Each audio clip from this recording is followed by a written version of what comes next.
So what I can do is work actually with a texture, make a black and white mask, and then this black and white mask will be used to mix the glossy over the diffuse. So where the texture, for example, is white, I will see the reflection, and where the texture is black, I will not see the reflection. Again, think about, you have a piece of cardboard, you cut the logo out, and then you use a spray can and spray through the hole onto the wall. Okay, so texture.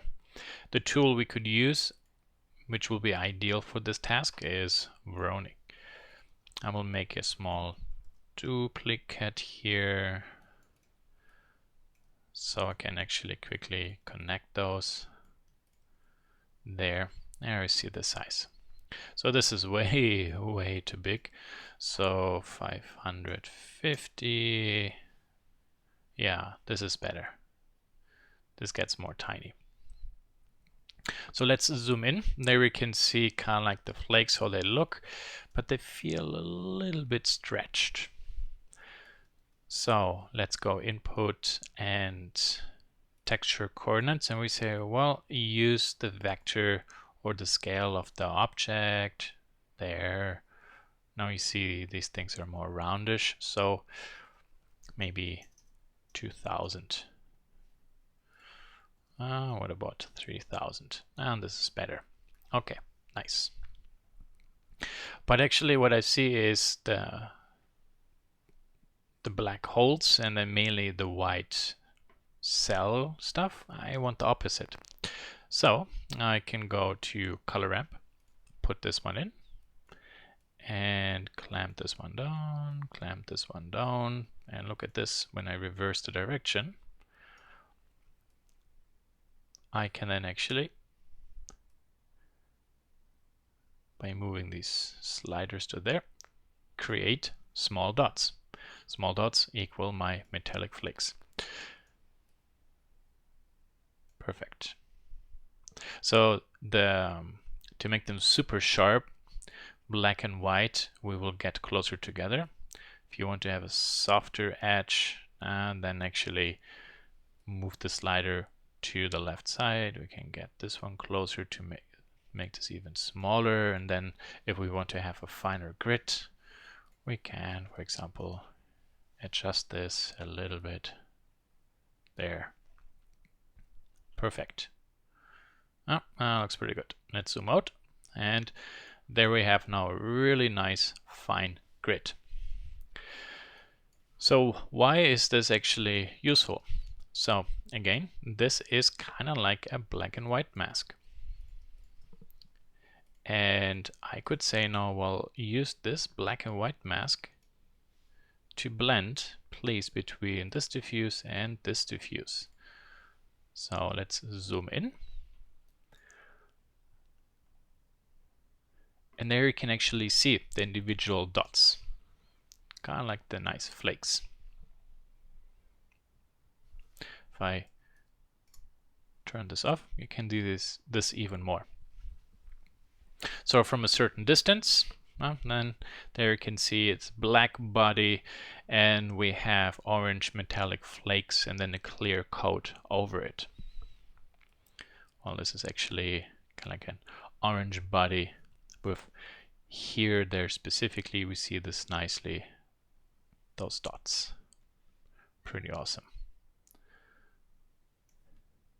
So if we set this to rough or maybe 0.2, you can see we can even play a little bit with the strength of these dots.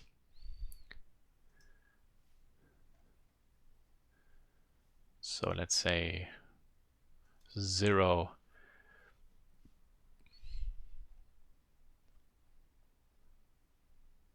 Then, so I put this to 0. So why do we see these dots actually only there? Well, the main reason is actually that's the light that's reflected here. If I set this to 0.1, this works a little bit better, and you see how this all nicely feathers out a little bit more. Okay, great. Good.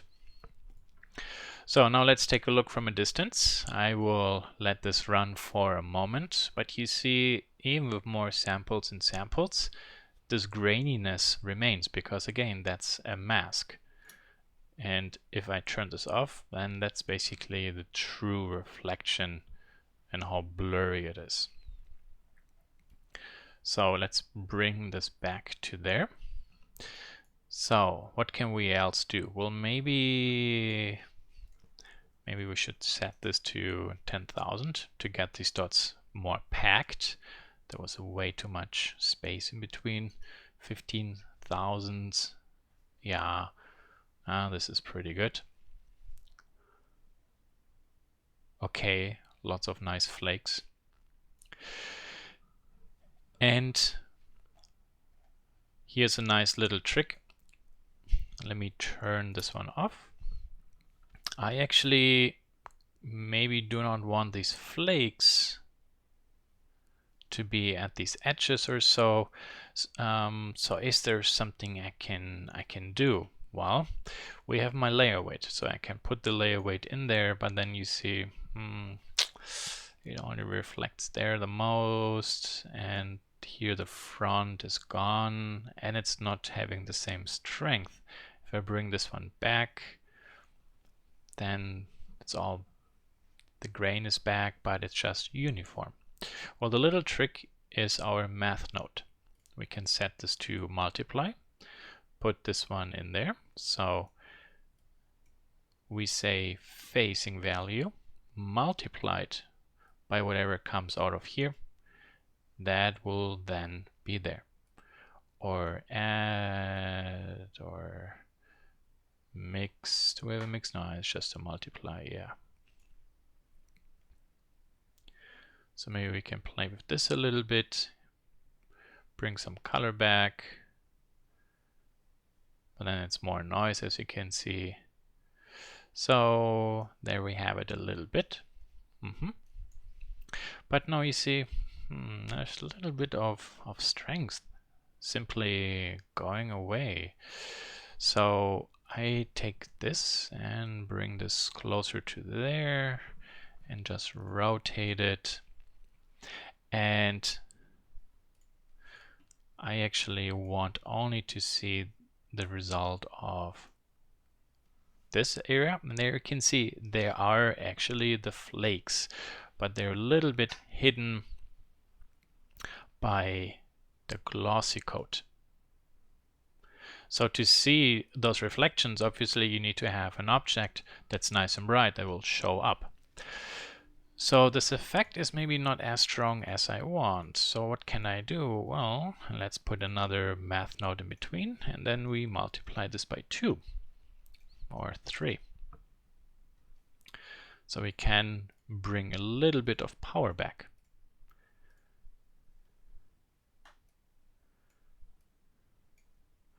Or 5 there. So what does this math node actually do? Let's delete these two. So we have the facing that takes care of the Fresnel. So that works pretty good. And when we put a math node in between here and say multiply and say 1 multiplied by 0 is 0, so the layer effect has 0 strength. If we set this to 1, this effect multiplied by 1, same effect. If we say 0.5, this layering effect is halved by its strength. 2, it's doubled by its strength. So basically, if we then also put this one in, black and white can be used as colors and as values, so number 0 and 1. So you see that whatever comes from here is multiplied with the layer weight. And if this is too strong, or in our case, sorry, too weak, we can just add another math node behind and just pump this up a little bit as needed. So let's do a quick comparison. So this effect and this effect looks pretty close. Okay, cool. So let's bring this one back. And there we have it. Pretty basic material with flakes. So the amount of the flakes where we all see them can be adjusted via the roughness of the first glossy slider. See 0.3, 0.2 makes him actually show up on a much bigger area.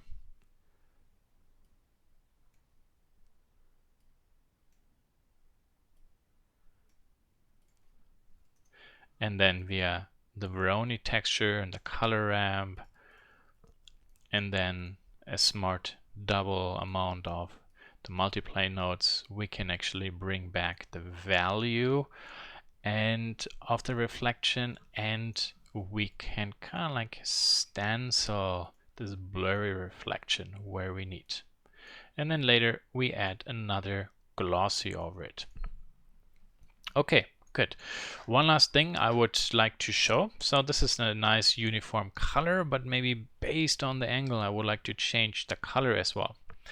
So how can we do this? Well, we basically know all the steps already. So this one and this one, let's say this will be a little bit more reddish. We can mix this in. Now I can mix between orange or red, but I want based on the angle. And yes, we can use also the layer weight for their mixing between. Let's maybe make this blue. There you can see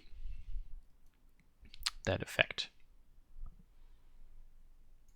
So it's not static on the object, it's really based on what is tangent and what is perpendicular to the camera, and then based on the value, it gets the one or the other color, and then it's blended in between.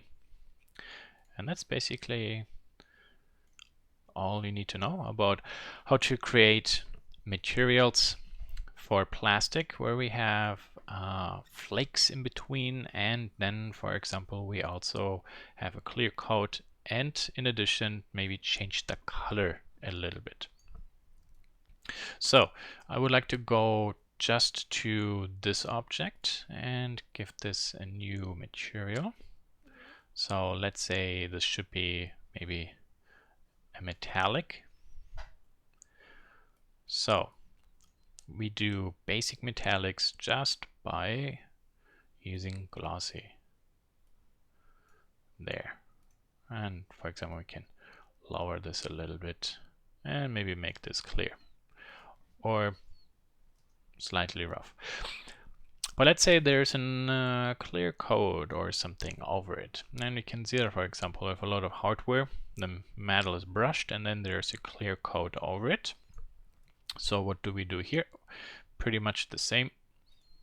We just make two glossies, and then the second one is sharp and the first one has a roughness, and maybe we want to have a Fresnel here in between, or reverse. Nice, here you can play with those. Let's take this one out. Nice, yeah, how we can maybe mix this one over it.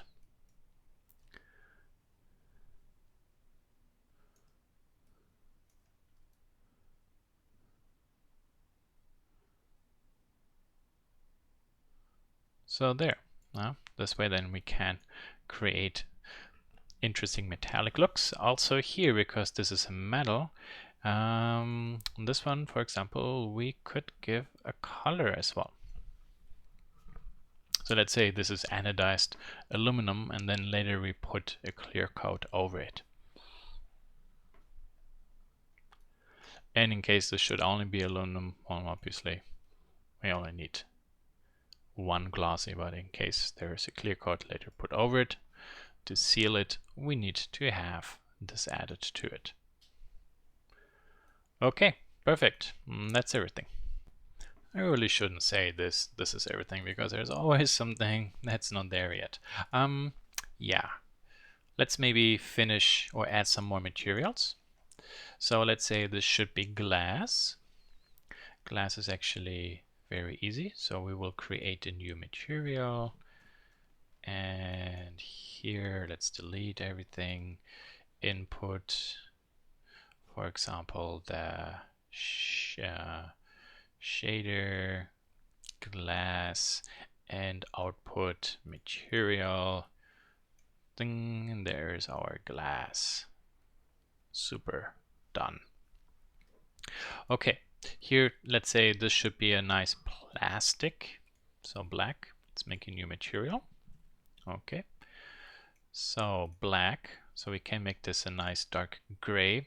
You see actually that, let me double check the normals for a moment. 4 millimeters. Okay, they all face out because this was pretty black. I don't know why. Yeah, good. Well, maybe this is nice to show you how a color actually in a rendering can translate. You see, this is pretty bright gray, but in the rendering it's already dark. So when you pick dark colors, do this based on what you see in the rendering sometimes, and not necessarily what you can pick in the slider here. Okay, nice. So we want to have a little bit of reflection on it, so we can put the glossy and then a mix shader there, just very basic Fresnel. Just use this one in this case there. Let's take a look. Yeah, looks good. Maybe double check the reflection. Okay, nice. This glass seems to be pretty slow, so I will put this for the moment onto a different layer. Yeah, there are a lot of fireflies it created. Good. So this looks, however, pretty bland. Maybe I want to have more to it. So maybe here, this one and this. No, you, and let's say you, Control L, copy the material. So they're all nice and black now. Perfect.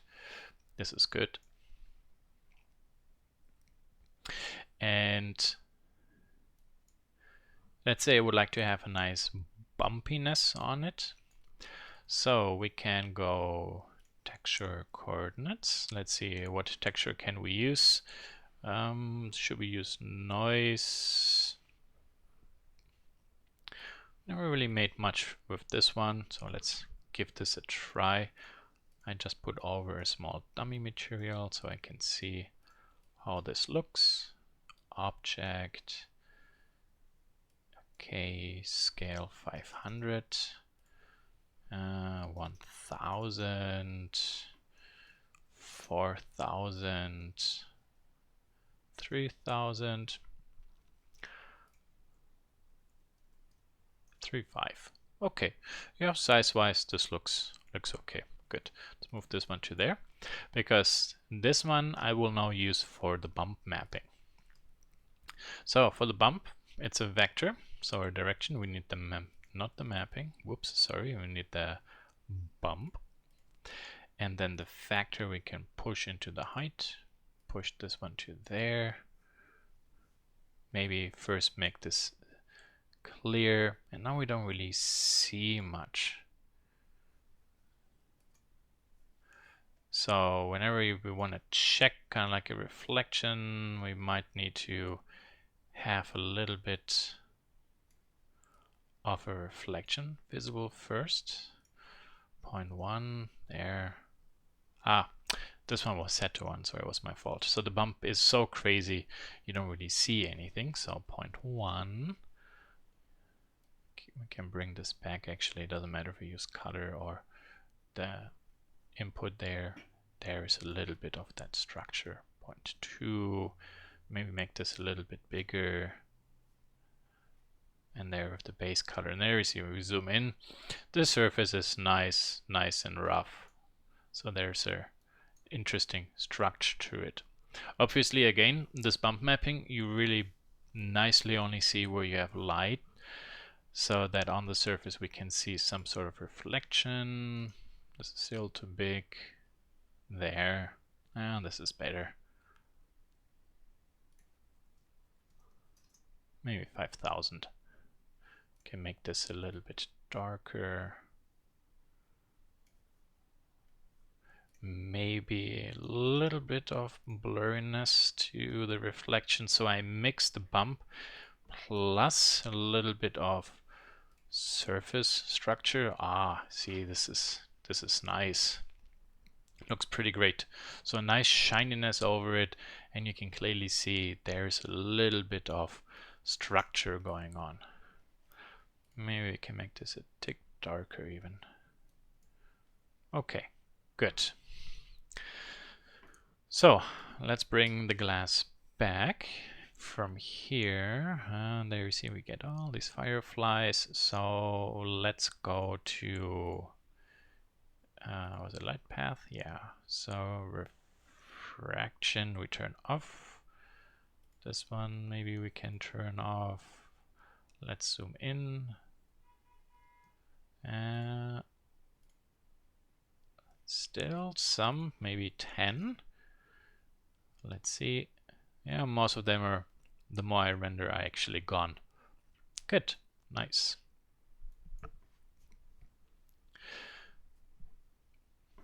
So let's say this band should be a metallic, and I would like this one to be brushed.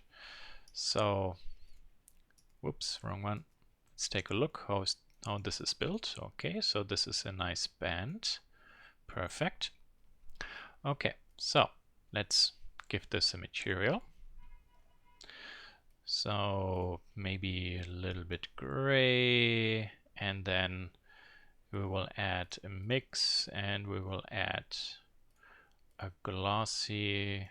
Okay, maybe use this one, makes the metal sometimes a little bit blacker. And I want kind of like a structure at the bottom, because right now it looks like polished metal. It's not what I want. So how can I do this? Well, input texture coordinates, and then we need the texture. We maybe could use, let's see, we can use this one. This will work there. Again, I make a dummy and bring this one to there. And the size is too big, so 500, and there we see it, maybe 1500, smaller. Okay, so why did we use the Veroni? Well, because now if we add actually a mapping, we can start stretching it. So the question is now which direction can we use? Whoops. That's not what I wanted. I didn't want actually to stretch the color. I wanted to stretch the vector there. Okay. So 2 and 3. I see this actually stretches vertical. 0.1. 0.1. 2. Okay, that goes in a different direction. So let's maybe go this way. How does this look? Maybe the scale we can set down to 500. Let's take a look. 50. See, this is already a little bit better, but it's kind of like artificially stretched for us. So let's see what's going on.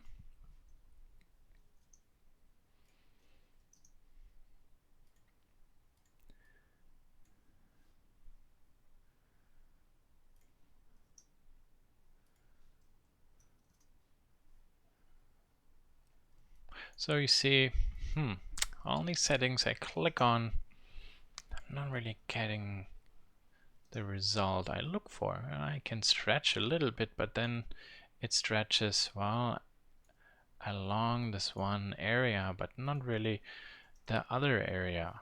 So shoot, how can I get this stretched correctly? So you see I can click around as much as I want, but this doesn't work in this case.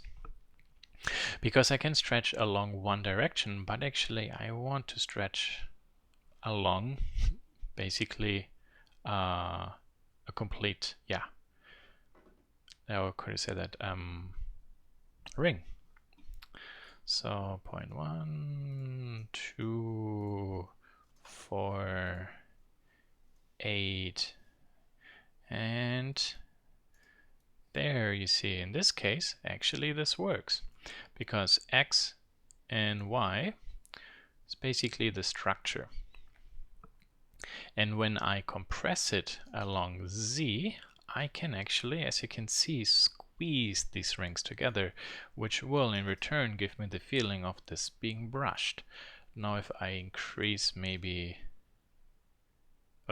decrease the size,